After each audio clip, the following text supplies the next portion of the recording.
Aliza Stuart, welcome to the podcast. So great to have you on today. Oh, thank Thank you. you very much. Looking Yeah. forward to it. It's our Yeah. first podcast together as sitting next to each other, so Oh, it's pretty exciting. that is so exciting. I feel privileged. For those listening, Eliza has her own podcast and is the co-host of Baby Baking and Kid Raising. And so, yeah, I'm surprised you haven't got Stuart on to yours yet. No? Oh. I love that. I do all of the work in the background. Oh, yeah. Right. You're the man behind behind the pod. Love it. That was the brainchild. Yeah. So by way of intro, Eliza is doing a number of things. She's the founder of Bump and Bub and owner and CEO of Franjo's Kitchen. Very, very exciting new venture for yourself. And she's also a registered midwife and perinatal mental health specialist. And Stuart works in the startup world, which is certainly no easy feat either, mate. So hat goes off to you too.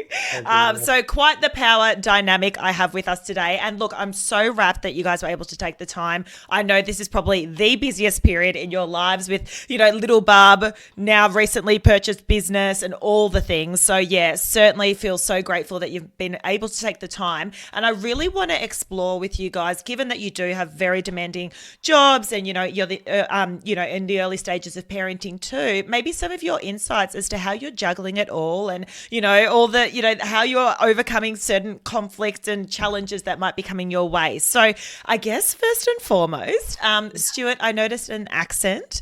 Tell us a little bit about where you're from and how you met our gorgeous Eliza. Of course. So I am proudly South African. My lineage, my parents are actually British, and I am the only member of my family, my entire family, dating back many, many years, that was born in South Africa. So I've got British blood, but I'm proudly South African.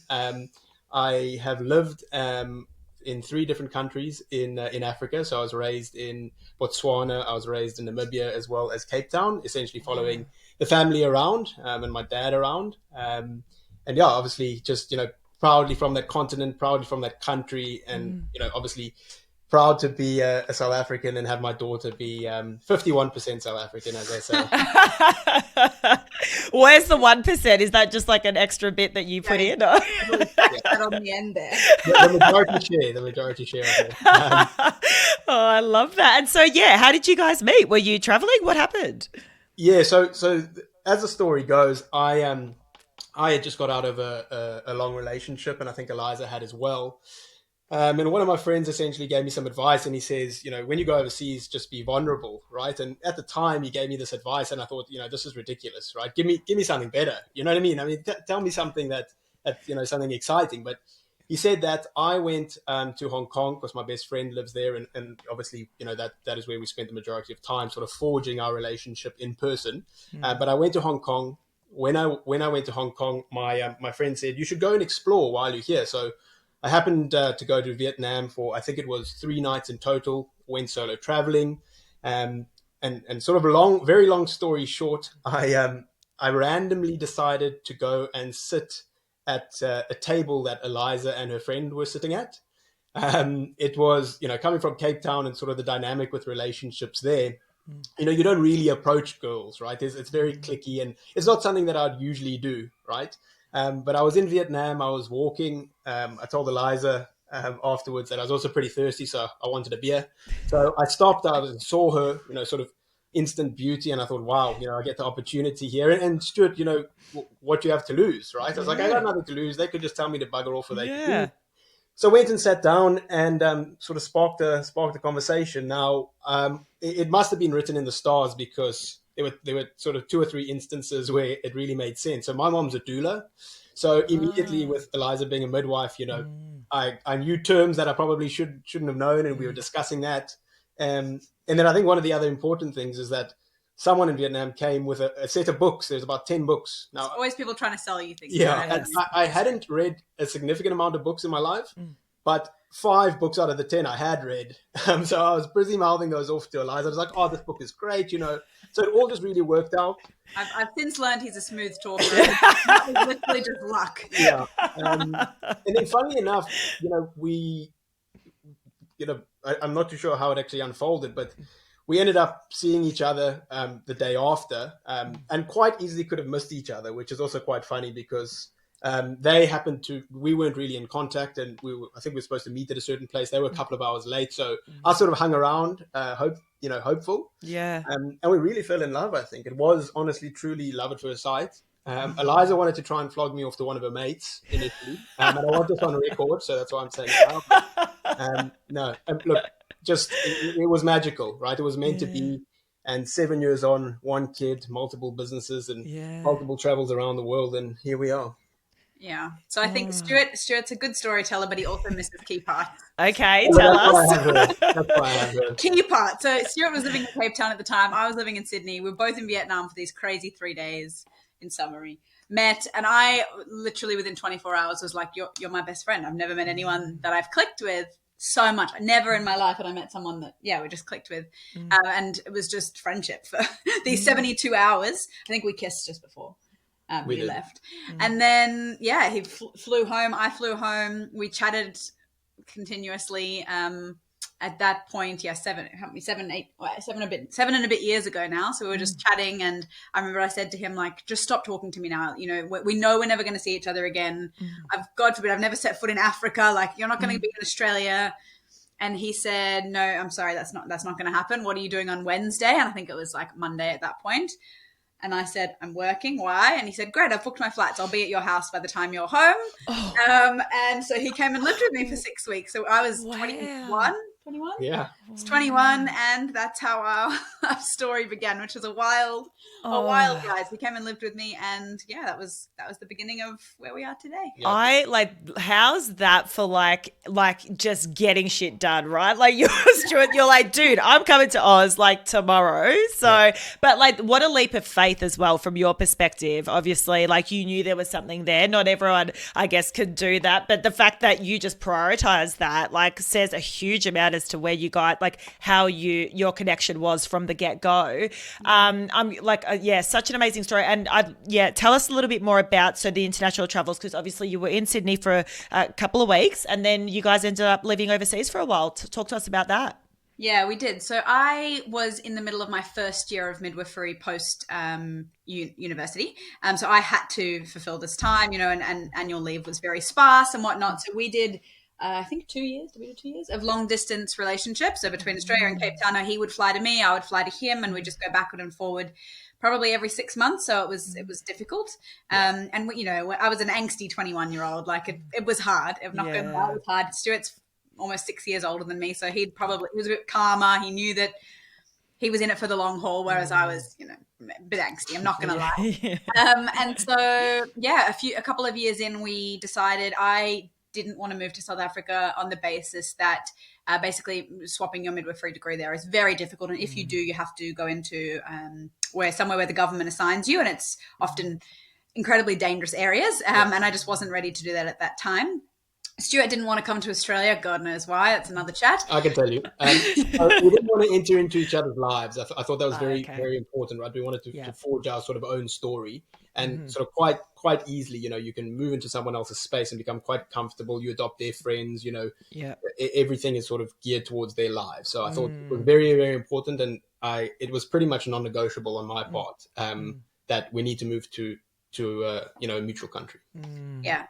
So, and I do think that that's actually a massive positive attribute that Stuart has. He's so scared of being comfortable, which I guess to most people seek a content, comfortable life. And I don't know whether it's his upbringing and it's seeing, what he's seen in, Southern Africa, but he has a massive problem with being comfortable. And that's definitely come on to me. And that's why we're doing and have done so many things, because of this kind of constant need to do and be more.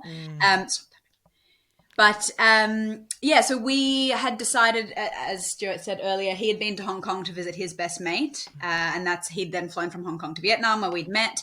I didn't really have a preference where we were going to move, but Stuart knew his best mate was in Hong Kong. There's loads of expats, and it was, funnily enough, one of the only countries in Asia that I could move my midwifery degree to like a medical conversion over there pretty easily.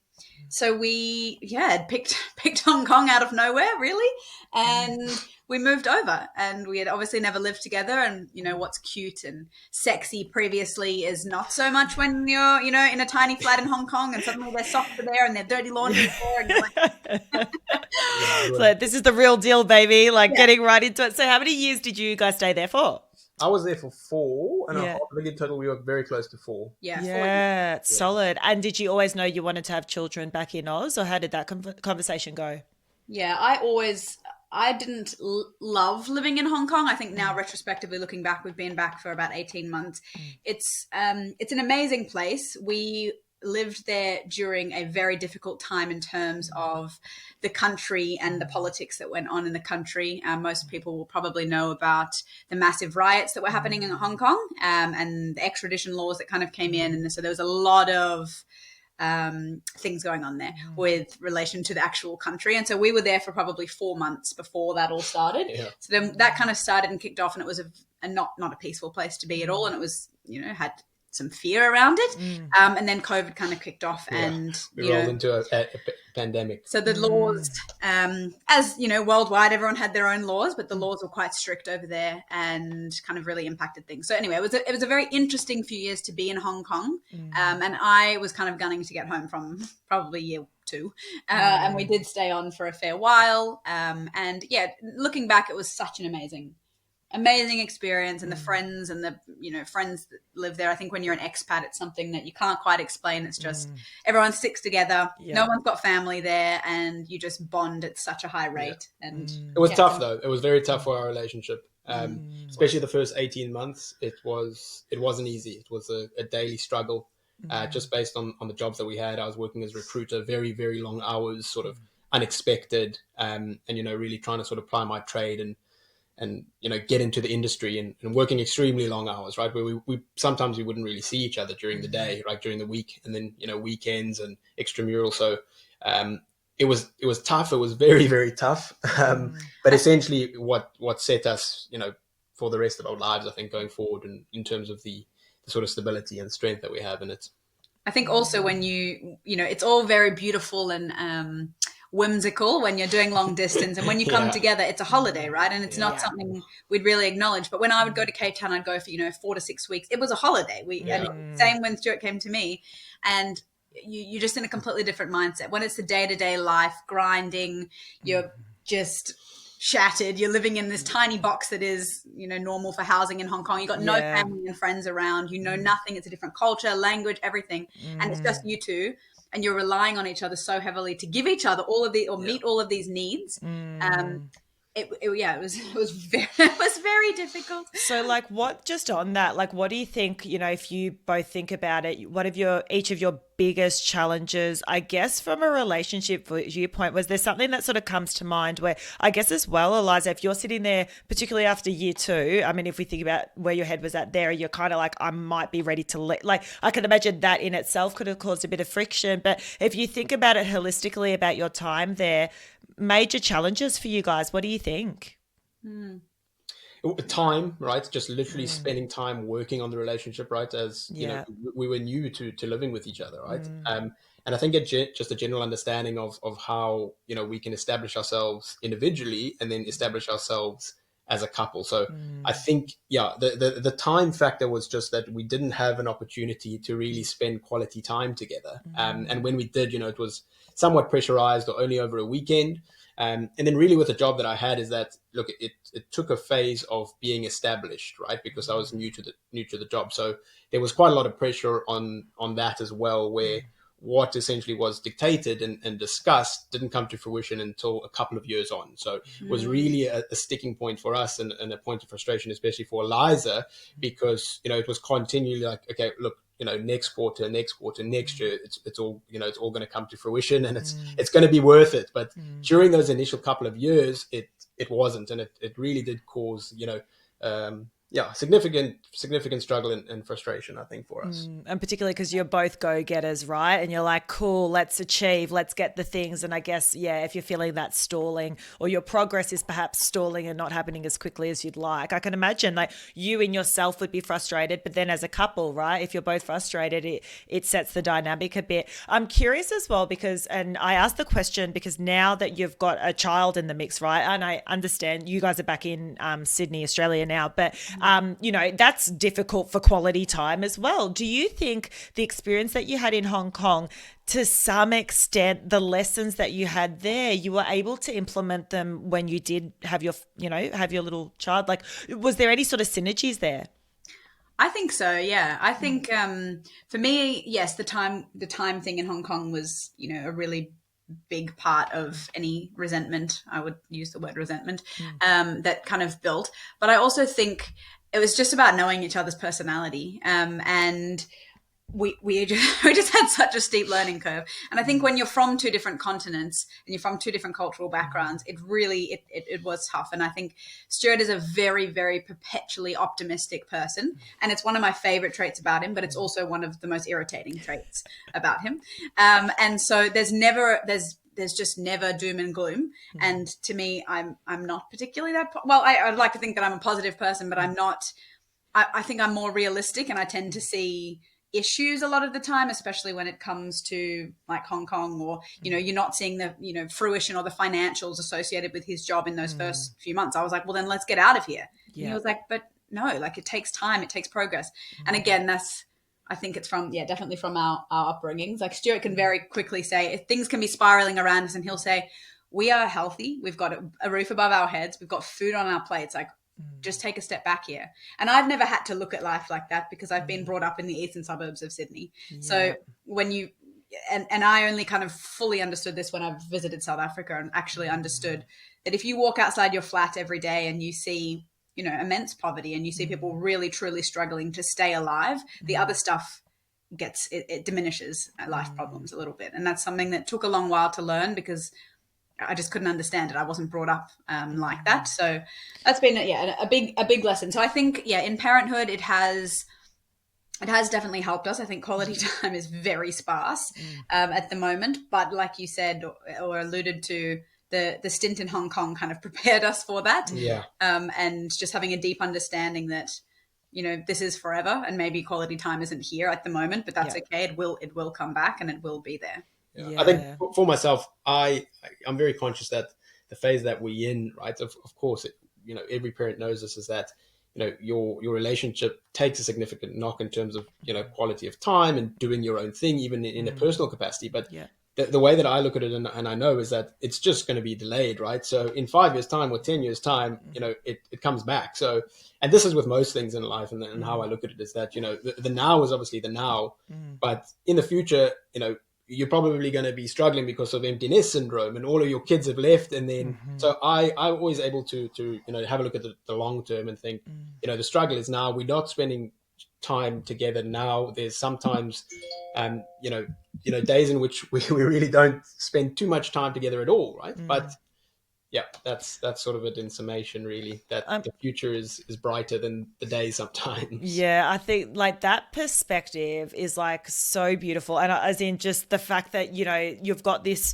real holistic perspective around these things. Because you're right, Aliza, I'm the same as you. Like and being brought up in a nice suburb in Melbourne, and, you know, like, don't get me wrong, we all have our own internal struggles and things that have happened in our childhoods, but nowhere near to the level of extent where you're walking out on the street and seeing extreme poverty. And I'm just curious, Stuart, from your perspective as well, like the people that you would surround yourself with, like, would they similarly have perspectives around, okay, that's not a big deal, let's just let that go? Or do you think it's probably a little bit of your personality too, where you just kind of are a generally optimistic person? Like what culturally, what's it like in South Africa?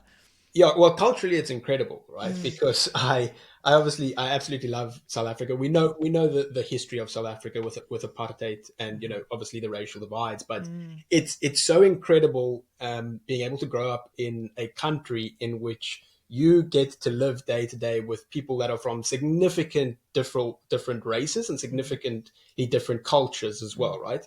and it guides you and it changes your way of thinking. Now, in terms of sort of the optimism and personality traits, I do have a lot of friends that are optimistic and happy and positive, but I also have friends that are on the other side, right? Mm. So I would say, to a certain extent, it's probably, directly, geared as a result of my personality and how I look at things and how I was brought up. And then generally just, South Africa, it just changes your mindset, right? And that's why I've told Aliza that I'm really want to try and put as much of what I learned and how I grew up in South Africa as a country and other African countries, right? Third world countries, and get that across to Zadie as well. Because I do think it's important, right? Where there's bigger issues at play in life.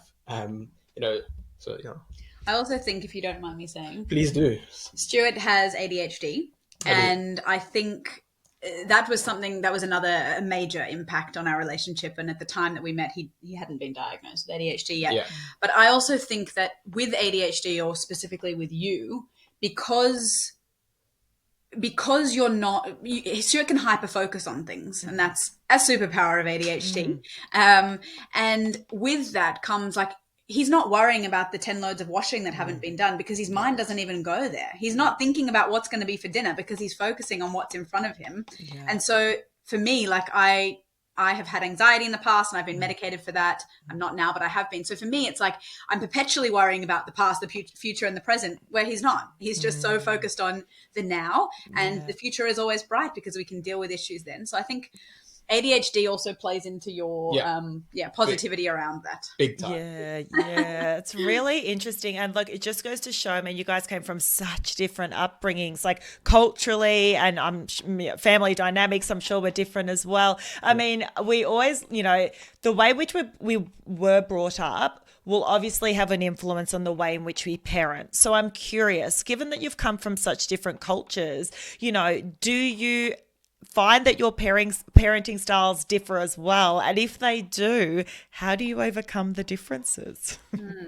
I mean, so Zadie's only one. And to be honest, I would say no, really, not really. I think that at the moment, our kind of core fundamentals or beliefs are the same. Yeah. We want to raise, a happy, healthy child that has oodles of confidence. Yeah. I think that's just, the foundation of Zadie. And I think or our parenting philosophy, we've done some, I think, questionable things. When she was 3.5 months old, we set off on a world tour. We took her to 7 different countries, and we look back now and can't remember any of it because we were so sleep deprived. But I think our core kind of fundamentals are very similar, and things that we want, Zadie to learn and know about. I think as she gets older, and they'll probably change, or we'll have some differing opinions. I know for me, I worry a lot more, and it comes back down to everything, but I worry a lot more about her, and I question if we're doing enough and this and that, whereas Stuart doesn't. He just believes that we're doing the best job that we can. And I think the biggest thing at the moment is that we are aligned when it comes, when we go and essentially do a debrief, like how are we doing across life at the moment, whether it's like personal, health and fitness or whatnot. I think parenting is actually at the top of it, and we're doing as best as we can, right? And I mean, the main thing at the moment, and we're lucky because we both can work from home is being present when we can be, and being completely present. And that's the most amazing thing, right? It is, yeah. That's like being able to do that. And as a parent, I think in the future, as Aliza said, I mean, there's some things that we've already discussed that will definitely be contentious in the future. But for the time being, raising a little one, we're always sort of on the same page. And I have faith in Aliza's decisions as well, right? I know, mom instinct is mom instinct. So if it ever is sort of a 50-50, unless I am, 100% gung-ho on something, I will generally say, okay, let's go with what you think or what you feel. Because generally it's right? Mom instinct overrides any other instinct. Love that. That's a good perspective to have. I'm curious though, like if you're thinking about teenage years, right? Like I'm just curious. And again, perhaps the way you were both brought up, like I know I came from a very disciplined household, and I wanted to go to every party that there was, and I was very social. My dad, actually, Stuart, is Nigerian. So nice. Yeah, my mum's Amazing. Greek, so I'm very Amazing. again too like the clash of the cultures sort of thing for Amazing. them as well. But and they came to this country. Like Dad was born in Nigeria, so they came as he came as a migrant. Mum was born here, but went back to Greece and then came back. But basically they were essentially we were a migrant family, and this is where like the hustle and the coming from nothing and having not much finance, and they ended up building a property development business. But so when I grew up, it was very like money was always very contentious, and it's like you study and you get, academics was the reason why he was able to go to a specific boarding school, which gave him opportunities to travel and had scholarships at different universities overseas. So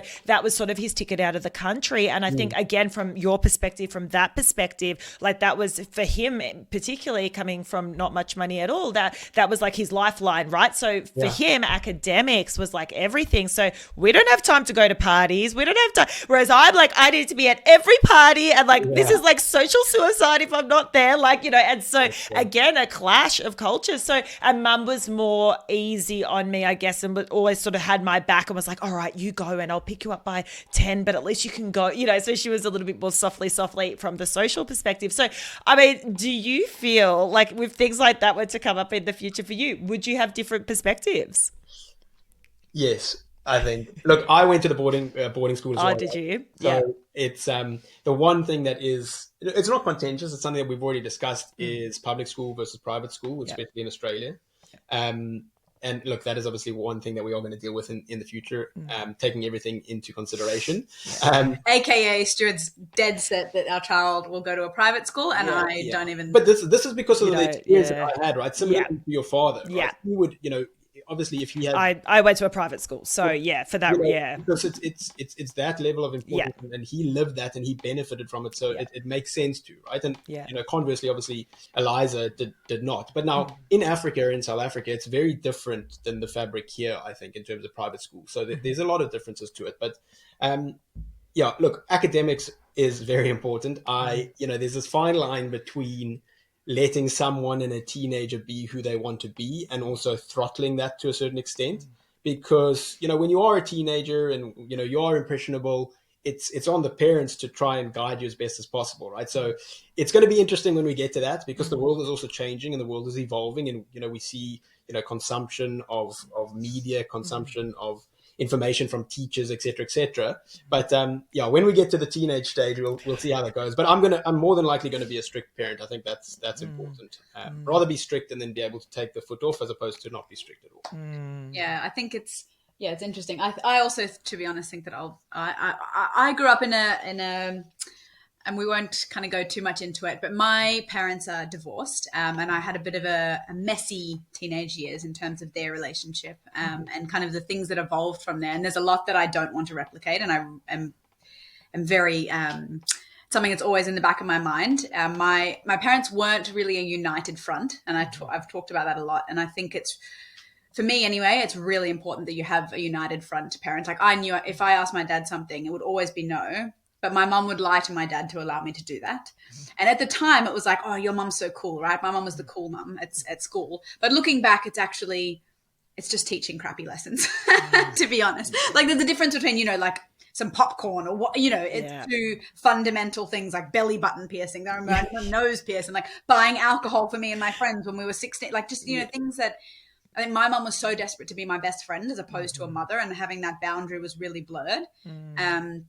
And it's a whole other discussion, but that's something that is really important to me is a united front. And obviously you'll have differing opinions, but at the end of the day, you're the parents, and there's boundaries in place, and I think that's important. Yeah, 100%. And it's so like obvious, just speaking to both of you, that like your core values are very aligned, and that just goes to show it doesn't matter where you were brought up in the world, like you can meet a person that, you get along with even better than the person that lives next door to you, because you've got these core values, which is, they say love is not enough. Fundamentally, it's around your values, how you resolve conflict, and all of these other, what you want in your lives, the goals, etc., for your family. That's what kind of, bonds two people. So yeah, it's really cool to see. I'm curious as well, talking about career, talking about ambition. So when you first had Zadie, did you, Aliza, take a period of time off work? Had you both spoken about what that transition was going to look like? Talk us through it.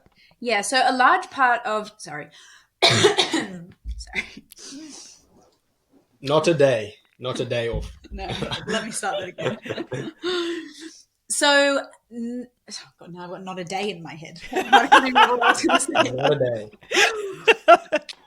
So a large reason that we were in Hong Kong for a long time was COVID and the restrictions of people coming in that weren't Australian citizens. So we had to do these grand applications to get Stuart into the country, and even to prove that he was the father of my child, even though we'd clearly been together for like 5-6 years at that point. So the basis that he could come into the country was on a holiday visa, a tourist visa. Sorry. God, I can't even remember. A tourist visa. And on that visa, he couldn't work. So we basically land in the country. He got the clearance to come into the country, but then we had to come in on this visa. So he wasn't able to work. And once he landed, we had to apply for a de facto visa.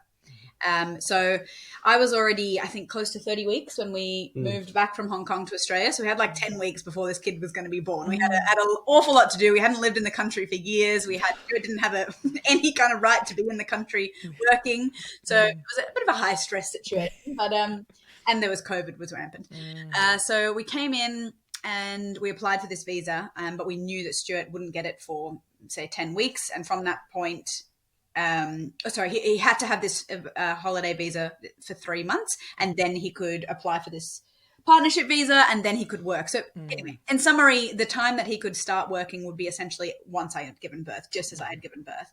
And I guess we had made that decision, and we were able to financially, which was amazing from Stuart's hard work in Hong Kong, that he would take 6 months off until Zadie was 6 months, and we would get to spend this super precious time with her, which was absolutely incredible. It also worked very well in the sense that I, as you have alluded to, run a few businesses, and at the time with COVID, businesses all felt this, but things were just delayed. Manufacturing was delayed. There was just lots of delays of timelines and goals that were set, and I had poured my heart and soul and finances into one of my products, which is my motherhood hydration powder.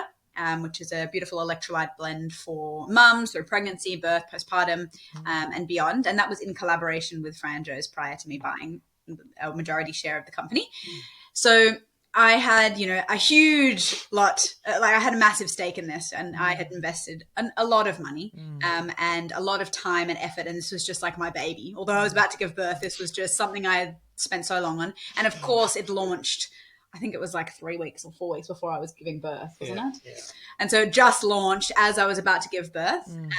And I had no real option. I planned to take a little bit of maternity leave, but I also didn't have that many options around that because I hadn't, and this is just looking back and it's business lessons, I hadn't set up the infrastructure within my business to be able to take the time off. Yeah. And I thought, as a midwife, I had newborn life down pat.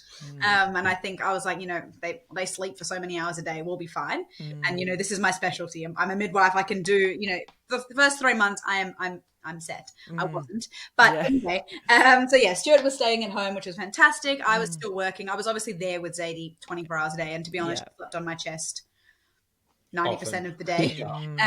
But that was so special. Like we look back and just think what a special time. And even since then, we've both worked from home pretty much 5 days a week.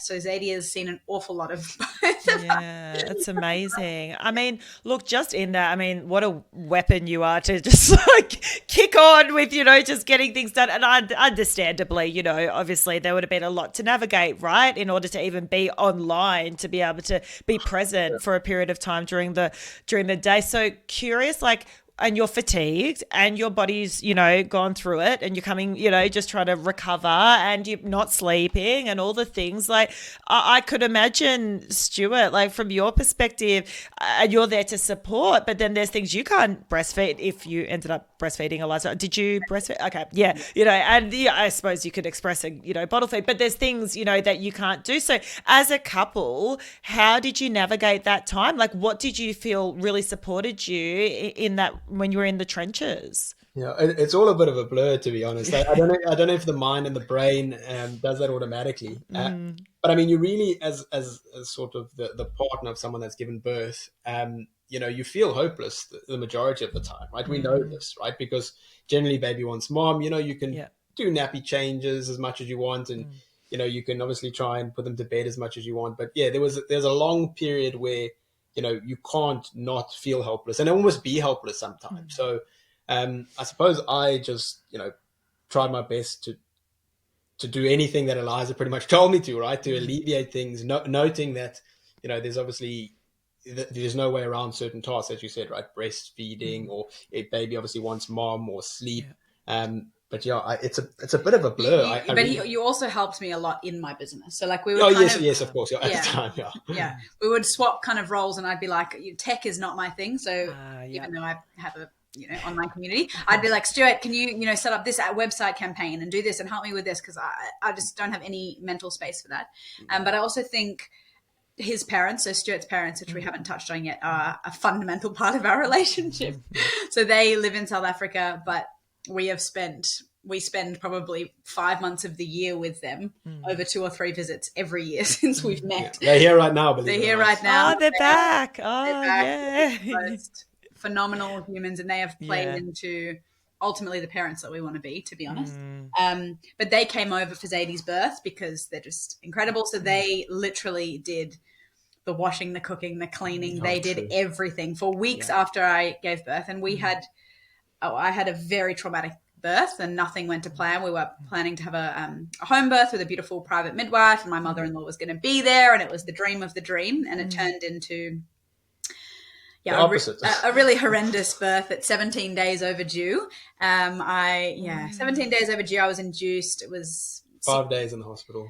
6 days, I think it was like 55 hours or something of labor until I gave birth. Emergency C-section, hemorrhage. I had a massive complication with the epidural, and I lost all sensation in my whole body. And there was like queries about severe nerve damage, and it was a really horrible experience. And I think coming out of that, I think I'd been talking as a midwife for close to a decade about this dream birth and how I was going to have this water birth and I was going to pull my own baby out, and we had this home birth midwife, and she was amazing, and I was so focused on this perfect birth for literally 10 years of my life, and we walked away just having a horrendous experience that I struggled to find any kind of positivity in, and so coming out of that was a deep learning curve as well, and that was also amazing that his parents were there, because physically I was also in not a great space, hemorrhaging and then C-sections and epidural mishaps and whatnot. So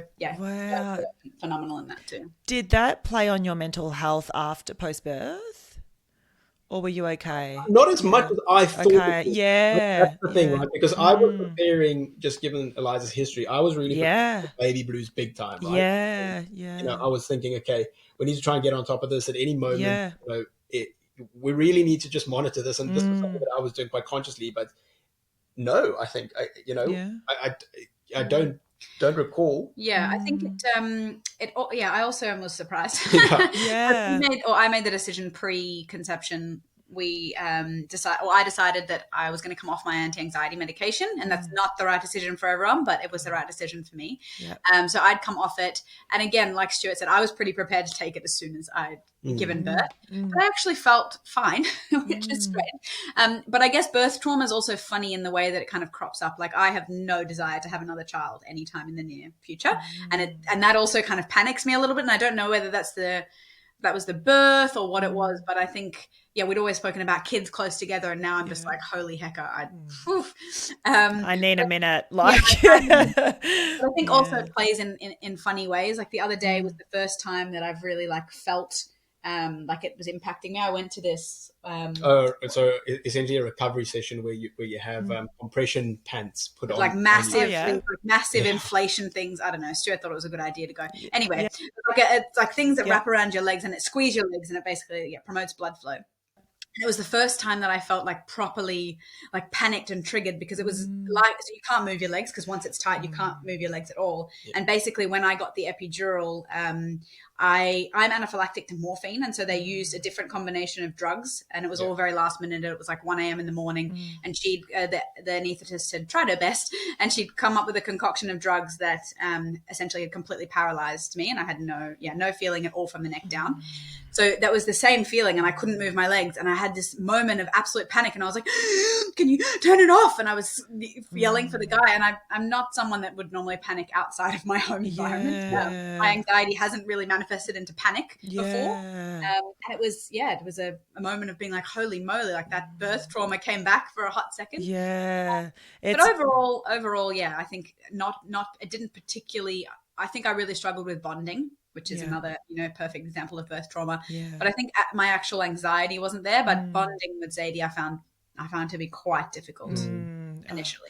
You also kept yourself busy with the business, right? Like you so much going on that you don't have time. I mean, often with negative thoughts and baby blues and mental health, it's like when you do have time, I would imagine. Aliza was so busy with everything she was doing, that it probably just you didn't have any time for it to crop into or be top of mind. Yeah, it's so interesting. And you've mentioned something there. I mean, obviously, so amazing, Stuart, that your parents are such a great support to you guys, but that is when they're in the country, right? So, I mean, for those listening as well who don't necessarily have a village to help raise their child, which is, to be fair, most of us these days, right? So, what do you put in place to be able to support you? I mean, I know the first year is a bit different, and Zadie's only 1 now, and I'm assuming like we've got daycare organised, or what are the things that you're doing to be able to have these businesses and life and time together and things like that too? I think there's an awful lot of sacrifice, and I know it kind of sounds like I'm doing all of these things, but I've also never missed a bedtime. I've never not been there for her nap. Like we are there 365 days of the year. Yep. And so a lot of it does come down to sacrifice, and that is working very late at night. It is working all night. It is definitely we're not really in that season of prioritizing our health, unfortunately, at the moment. Yep. The balance is really difficult, and we talk about this all the time. Yeah. But essentially, parenting to us is the most important thing, and being with Zadie as much as we can. And she is very attached to me, as most little bubbers are, but highly attached. So she will only ever sleep with us. She's never fallen asleep in her life with anyone else. Wow. She's a very difficult sleeper. Yeah.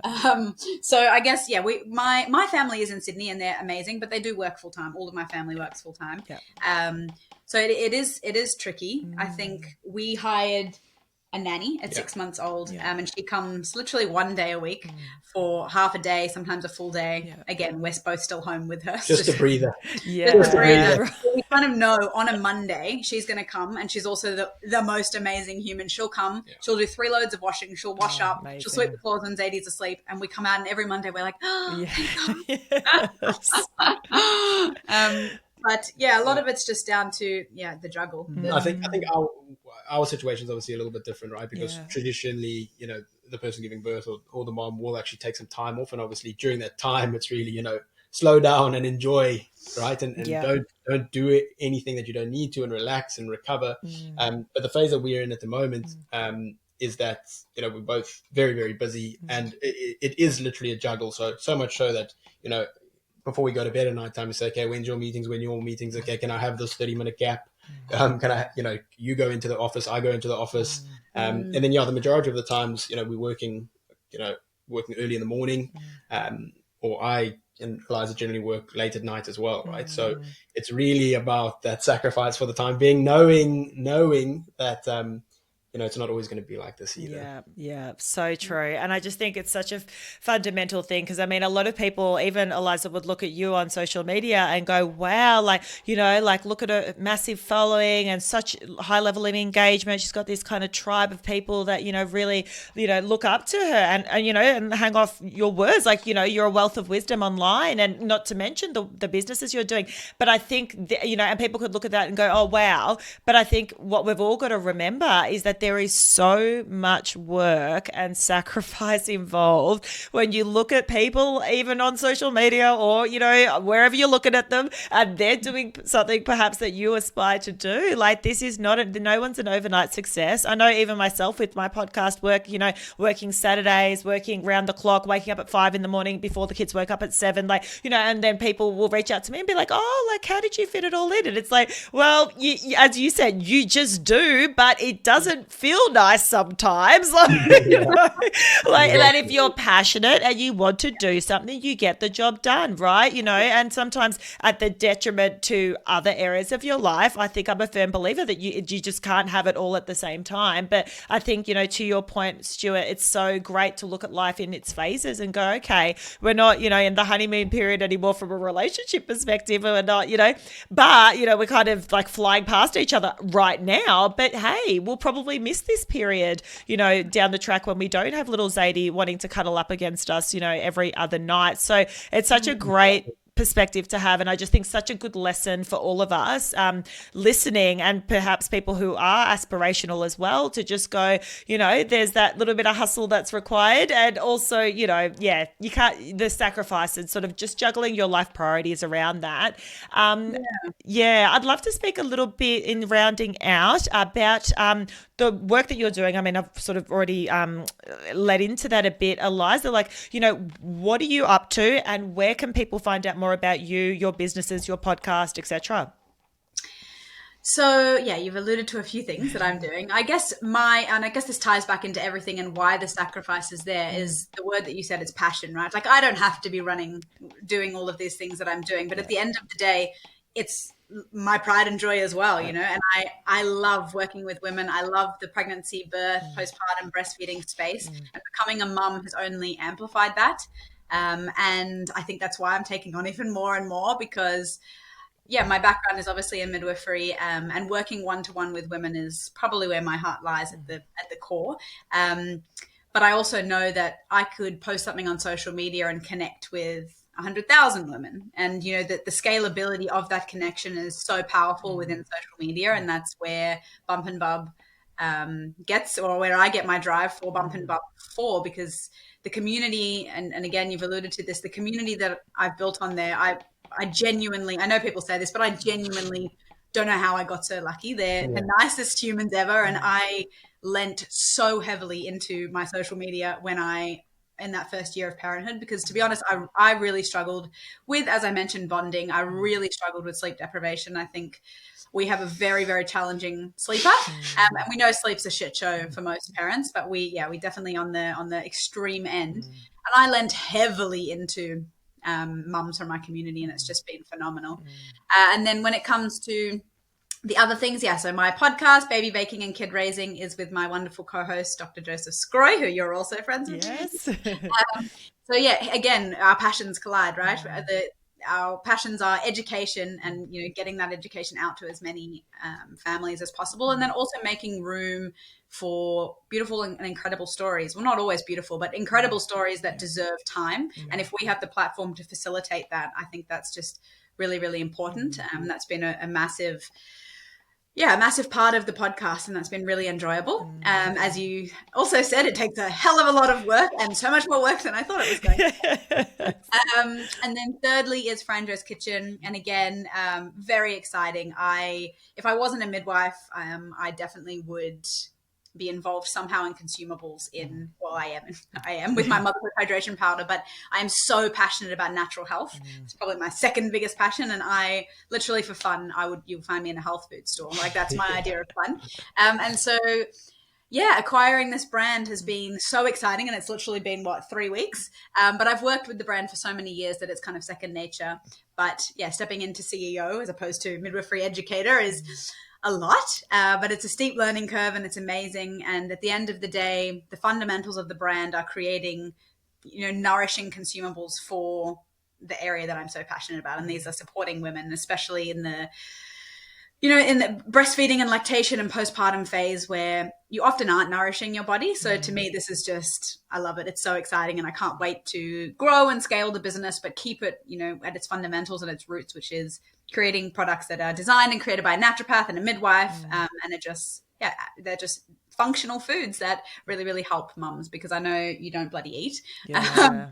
I really struggled to find time to eat. Yeah. And just even, obviously that's not something that we're going to promote, but even just the snacks that I'm reaching for, that I was reaching for in my own postpartum journey, are, these gorgeous, gorgeous ingredients, might I say, slightly biased, of Franjo's Kitchen.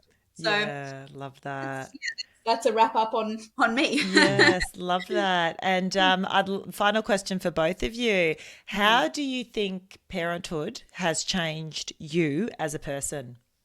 Go for it. Look, it's definitely made me happier, right? I mean, I think that's natural. I think it's made me want to be. I've always been someone who's trying to be the best version of myself and do more, as Aliza said. But like I really want to be the person in Zadie's life and future kids to come that they look up to, and they think, okay, this is the example of a person that I want to be as well. So I think being a parent, and especially to Zadie, it's being more present, even though I'm generally present, and just it's overwhelming how wonderful it is that, like, I'm a dad now, right? Which is arguably the most important job of my life. Like, jobs obviously come and go, and I really love my job at the moment. Eliza's obviously in businesses, but all that actually matters fundamentally is that you're a father, you're a partner, and you give as much love and energy and effort to your family. So yeah. I love that. I don't know if I can top that answer. Yeah, that's a good answer. But I do think, they say it's all the cliche statements, become true when you're a parent. But they do say that, parenthood is a massive mirror held up to you. Yeah. And you can see that, because I, again, kind of coming back to mental health and emotional well-being, like, I can see if I'm impacted in any way, or I'm in a negative state, I can see that it affects Zadie, especially now that she's coming into toddlerhood. Like, she'll look at me and smile, and if I don't smile back, she's like confused and upset, and she feels my energy so much. Even she's just a mirror. Like, she shows me how I'm feeling so much more than sometimes my own self-awareness. So I think that's been a massive learning curve, is how much of a mirror it is, and it definitely kind of reflects back to you. And sometimes it's not always the greatest things, but it's the things you have to work on. Yeah, absolutely. Thank you both so much for your time today. It's been an absolute pleasure talking to you both, and really appreciate you coming on. Oh, absolutely. Thanks for having us. We love your podcast. It's amazing. It's been amazing. Really, really appreciate it. Awesome. Thanks, guys.